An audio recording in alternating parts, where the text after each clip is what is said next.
Welcome back to 3 and Out. I'm Ryan Orlovsky with Brian Carter, distant relative to Joe Carter, famous for his walk-off homer in the '93 World Series. Woo!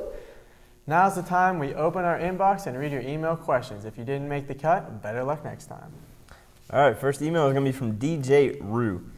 Sup, guys? Kevin Garnett is going to miss 2 to 3 weeks after he strained a muscle in his right knee.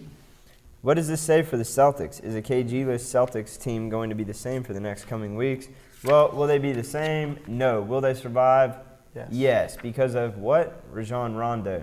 That guy has come out of nowhere. I mean, in the last year, came out of nowhere, and he has really become pretty much a team leader. I mean, you got Ray Allen on the team and Paul Pierce, and they have great Starberry. Yeah. Starberry may be coming. Maybe coming. By the time you see this, Stephon Marbury may be a Celtic. And then they're set. I mean, I think they're going to be fine. So they'll find a way to make it until he gets back. I agree. This next email's from BJ. I can't believe that Marvin Harrison and Peyton Manning won't be working together anymore. Why would Harrison want to leave all that?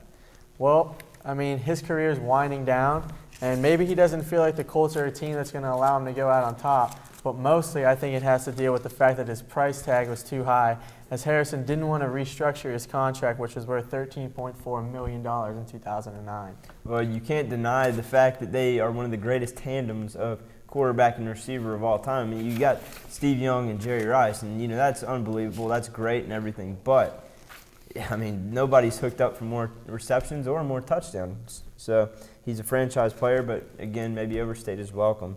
And Dungy's gone. Maybe the team wants to go in a new direction, whatever. Next email, though, is going to be from Andrew. Ryan, is Max Starks really worth $8.45 million a year as a tackle? That's a tough call. But after 2 Super Bowls in the past 4 years, I'm not about to start questioning the Steelers' front office. The line is definitely a weak spot for their team. It was this past season, but at the same time, Starks really wasn't a big factor in their success in the last Super Bowl run. He played in every game in 2007, but not in 2008. So, like I just said, it's a tough call, but I mean, I'm not going to question what the Rooneys are doing. I didn't even think he started all that much. I mean, an injury caused his playing time. So, I mean, I just, when I saw the numbers that this guy's getting, it just kind of made me sick because, I mean, he wasn't, like you said, he wasn't a big essential thing for the team. Next email is from Matt. It says, can you guys really see T.O. being let go by the Cowboys? Well, Jerry Jones would not deny the report, so, I mean, obviously, it's, you know, it could happen. He signed a 4-year, $34 million deal last year with a $12 million signing bonus, so it seems unlikely that they will, but again, the chemistry is not very good. It's no surprise that the Cowboys have always had some chemistry issues, especially with Pac-Man Jones, and now you have, of all things, may have Ray Lewis coming on the team, so I think why not get a reunion, get Ray Lewis on the team, Pac-Man Jones, Terrell Owens, get them all there together. It's dangerous. And maybe even Ocho Stinko, pull him on the team, see what they can do. And, I mean, with that, I mean, on paper, a great team, but, you know, in the clubhouse, a whole different ballgame. You know, T.O. is detrimental to Romo and to the whole team. You know, he doesn't get along with Witten as well, bad chemistry, but he is a cornerstone player going into a new stadium. I think they're going to have to keep him. The thing that I don't understand, though, is how the Cowboys claim to have liked all this media attention all year long, and now all of a sudden they want to get rid of the guy that's creating them to get all this media attention. But next email? Next email from Brett. It says, forget King Griffey Jr. The Braves did better in landing Garret Anderson, right?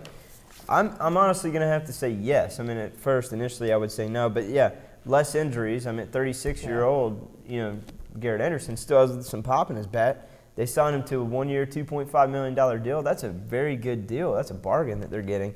The guy hit .293 last year, 15 homers, 84 RBIs.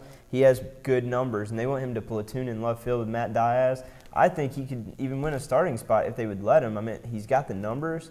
It's just, you know, he's getting up there in age a little bit, I guess. But, I mean, 36 is still not a bad age, but I think he's going to be better off than King Griffey Jr. will be because of the injuries. I agree with you. This next email is from Blake. Why is there a lack of Major League Baseball stars in the World Baseball Classic? Do they not see how big of a deal it is? I think a lot of these guys that aren't playing in the World Baseball Classic, they think it's going to wear them down for the 162-game Major League Baseball season. It takes a lot more toll on the body than spring training does, because in spring training, these guys are really only playing maybe 3-4 innings every time out. Where in the World Baseball Classic, I mean, this is pretty intense competition. I mean, you're competing against other countries from around the world, and it's really just not something to kind of get you in the groove of things for 162 games.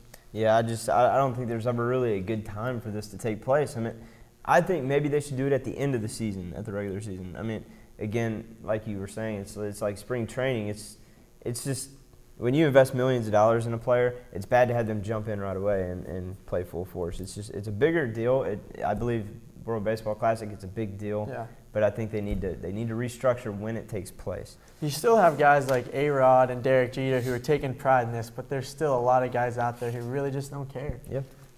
Last email is from Jason. Says, are we seeing Pat Knight's true colors now that he's had multiple run-ins with refs? Well, I mean, he's his daddy's son. That's all I can say. I mean, Bob Knight raised the guy. So, I mean, obviously, he's going to have some anger issues. Like father, like son. Exactly. He's taught to be hardcore, and he's taught to stick up for his players, and that's just what he was doing. Yeah, he was running in with the ref, but, you know, in some ways I like it, other ways I don't. At some point, though, he has to learn to control his emotions. You don't want to be like his dad and go with, you know, having to go to anger management classes or show up in the movie Anger Management, you know. Goose Freibach. Settle down. Yeah. Settle down. He's been around his dad so long. I mean, you can't help but to see some of the views reflected in his son. So, all right, now it's time for our gutter ball here on 3 and Out. The gutter ball for this show is Ole Miss coach's wife sues hubby's accuser, claiming the toll on the upcoming assault trial has harmed their sex life. Ryan, thoughts? Well, if she's so concerned with her sex life, why doesn't she just take this up as a career? I mean, there's no reason to come out to the media and say something like that. I mean, yeah, I know who this coach is. I'm tempted to say I know who it is, but I don't want to, get in any defamatory comments or whatever. But he is a public figure, so maybe he deserves the scrutiny. But again, I'm not going to mention it. I know exactly who this guy is, though, and I kind of don't like him anyways. Kind of want some revenge. So maybe it's good that his sex life has been harmed a little bit, or hers, whatever. Whatever have you. I don't care. Well, that was so insightful, Brian. Straight ahead after the break, we will close out the show with our very own Mount Rushmore of the 80s, 90s, and 2000s. Keep the moneymaker where it's at. We'll be right back.